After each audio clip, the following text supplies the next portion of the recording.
Assalamualaikum warahmatullahi wabarakatuh. Halo pemirsa setia Sultan TV dimanapun Anda berada. Kembali lagi bersama saya pemirsa Raudloh Rida dalam dialog bincang hari ini. Pemirsa, Al-Muktabar, Sekda Definitif Provinsi Banten resmi menyandang status sebagai pelaksana harian atau PLH Gubernur Provinsi Banten. Hal ini tertuang dalam radiogram Mendagri yang ditandatangani oleh PLT Sekretaris Jenderal Tom Sitohir tertanggal pada 9 Mei 2024. Setelah kemarin ramai isu terkait dengan pengusulan Al-Muktabar oleh DPR untuk kembali menjadi PJ Gubernur ketiga kalinya, akhirnya kini secara sah Al-Muktabar ditunjuk sebagai PLH Gubernur Banten.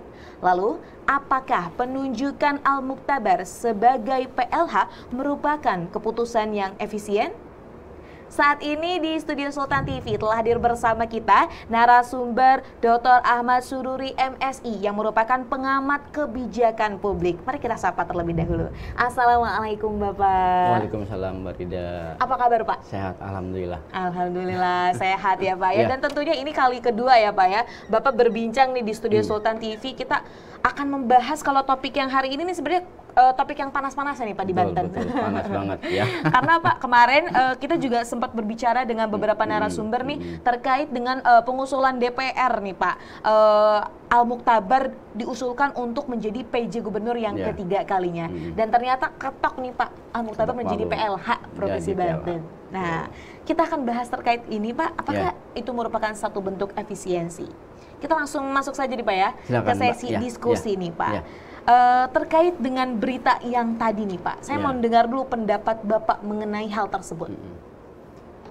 Baik, terima kasih Mbak Rida.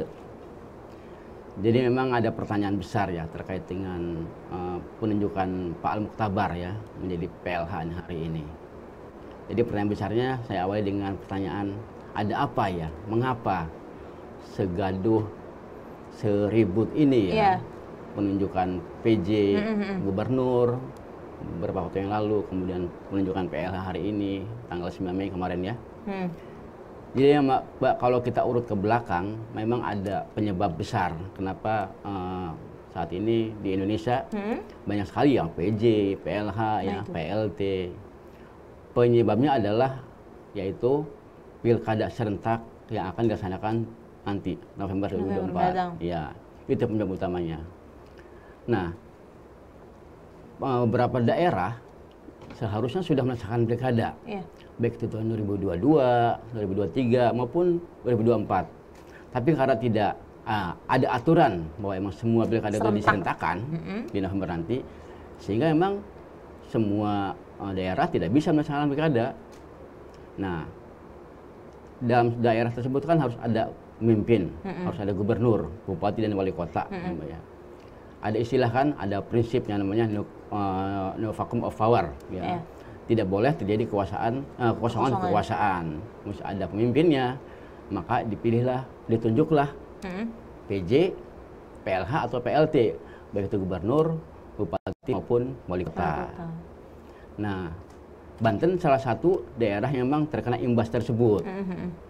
Banten tahu sendiri Mbak, 2017 terakhir kita pilkada memilih WH dan Andika ya sebagai gubernur dan wakil gubernur terpilih. Mereka masa jabatan habis bulan Mei kalau nggak salah 2022 awal ya. Nah, di situ Al-Muktabar masuk sebagai PJ Gubernur. Nah, ya tadi itu jadi prinsipnya kenapa terjadi PJ, PLH. Jadi ada prinsip tadi itu Mbak, tidak boleh ada kekosongan kekuasaan. Itu intinya. Baik. Jadi itu ya Pak ya terkait dengan kadang ada yang ada juga yang masih bertanya kenapa sih gitu ya PJ, dan itu adalah salah satu jawabannya memang adanya titah ataupun adanya aturan untuk melaksanakan pilkada serentak nih yang akan dihelatkan nanti pada November mendatang. Dan maka dari itu pemimpinnya digantikan agar memang ya masa sih sebuah provinsi ataupun sebuah wilayah tidak ada pemimpinnya kan akan bagaimana gitu ya Pak ya. Nah Pak, kita beranjak terkait dengan tadi kan PJ Gubernur, kemudian sekarang diganti menjadi PLH. Sebenarnya PLH itu apa sih Pak? Ya, prinsipnya sama Mbak ya. Kita dalam beberapa narasi atau frase ada istilah pelaksana harian PLH, PJ, pejabat gubernur, ada lagi PLT, pelaksana teknis gubernur atau bupati wali kota, ya. Ya, kalau kita definisikan secara normatif, PLH merupakan seseorang, ya, individu yang menduduki suatu jabatan tertentu, bersifat sementara, ya, dikarenakan pejabat sebelumnya berhalangan hadir atau berhalangan sementara sifatnya, Mbak. Nah, beda dengan PLT misalkan. PLT kan kalau PLH itu lebih bersifat sementara, pejabat yang menduduki sebelum jabatannya, yang kalau PLT itu kan berhalangan tetap. Nah, itu perbedaannya. Beda lagi dengan PJ, ya. Nah, PJ ini kan sebetulnya memang berangkat dari aturan undang-undang juga, Mbak, ya. Bahwa setiap kekosongan jabatan gubernur, maka yang menggantikan adalah PJ. Dan memang ada pro kontra di sini, Mbak. Ada yang mengatakan PJ-nya harus dari Sekda. Ada yang mengatakan PJ-nya harus dari pusat.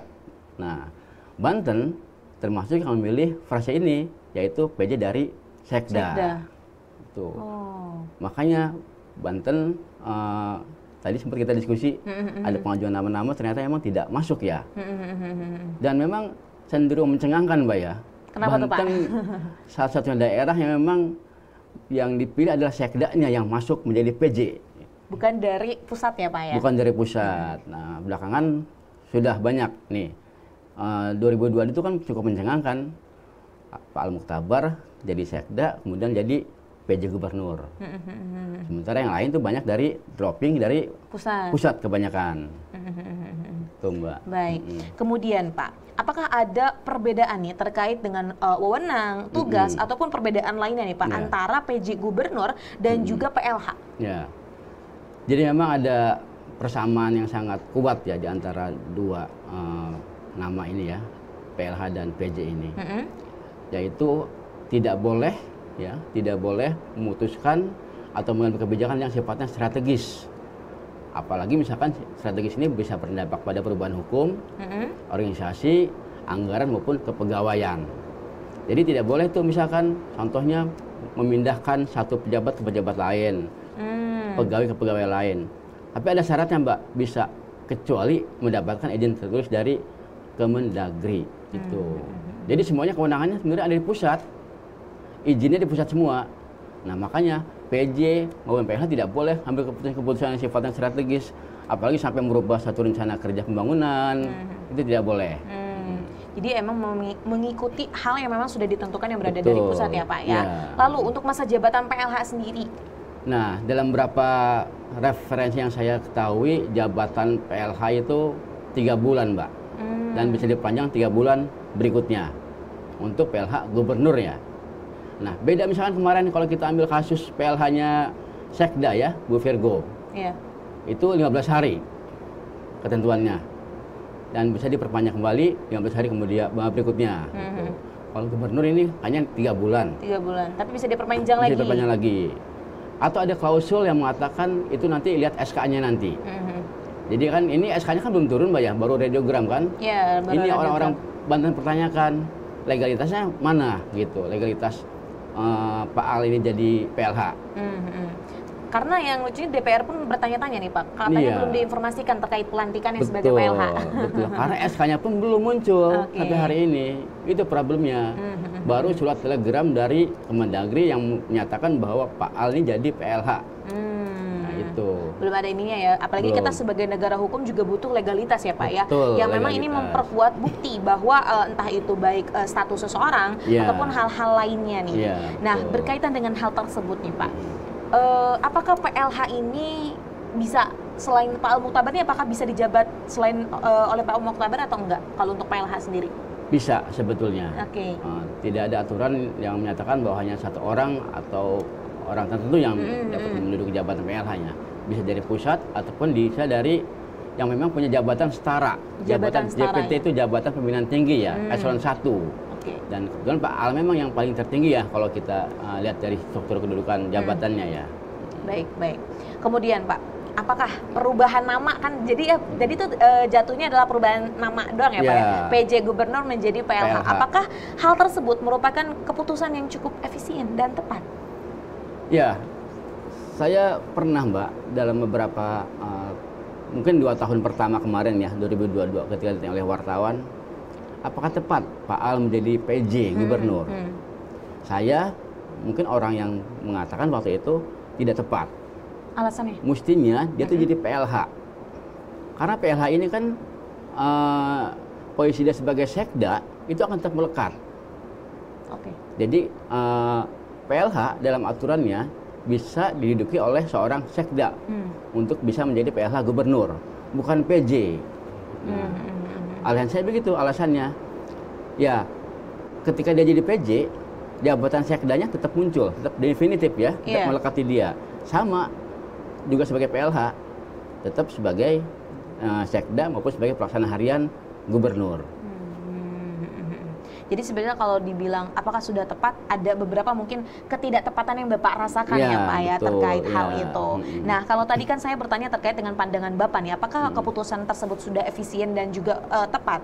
Selanjutnya, apakah penunjukan PLH kepada Al Muktabar ini Pak mendapat respon baik nggak dari masyarakat menurut pandangan Bapak nih? Ya, beberapa hari ini kita mendengar di banyak berita online ya di Banten. Tokoh-tokoh Menteri Banten menolak ya, betul. menganggap bahwa ini tidak ada legalitas ya. Itu yang kita persoalkan tadi barusan, tidak ada SK, belum ada SK, tidak bisa hanya sebatas radiogram bahwa Pak Al sebagai PLH hari ini. Kemudian juga ada beberapa pihak yang memang menyatakan nggak ada masalah, artinya memang kita tinggal menunggu dari SK dari Presiden ya melalui Kemendagri. Ya, hemat saya memang dari sisi legalitas belum cukup kuat sebetulnya PLH ini. Karena tadi memang tidak ada SK yang menunjukkan bahwa yang Pak Al sebagai seorang PLH ya. Karena itu penting Mbak. Karena jabatan PLH, PJ itu bukan jabatan politik ya. Bukan proses politik, maksudnya. Bukan proses politik, tapi proses administratif ya. Jadi memang mereka kan tidak dipilih oleh rakyat ya. Beda dengan gubernur atau wakil gubernur ya. Kalau itu kan dipilih oleh rakyat di proses politik. Ini kan administratif. Sehingga memang halnya kalau misalkan administratif, mestinya juga diselesaikan secara administratif juga. Tidak boleh secara politik. Nah, SK merupakan bagian dari sisi proses administratif. Iya. Dan itu memang dibutuhkan ya Pak ya? Dibutuhkan, sangat dibutuhkan. Baik. Nanti kita akan nantikan Pak terkait dengan SK-nya nih, agar ini juga menjadi satu legalitas yang sah, diakui nih oleh masyarakat Banten khususnya, bahwa Pak Al Muktabar ini memang sebagai PLH, bukan hanya sekadar dari radiogram yang memang sudah tersebar ya Pak ya di beberapa berita online. Baik Pak, kita akan berhenti sejenak Pak. Siap, dan kita akan kembali lagi di segmen selanjutnya. Maka dari itu jangan kemana-mana pemirsa, tetap bersama kami di Bincang Hari Ini.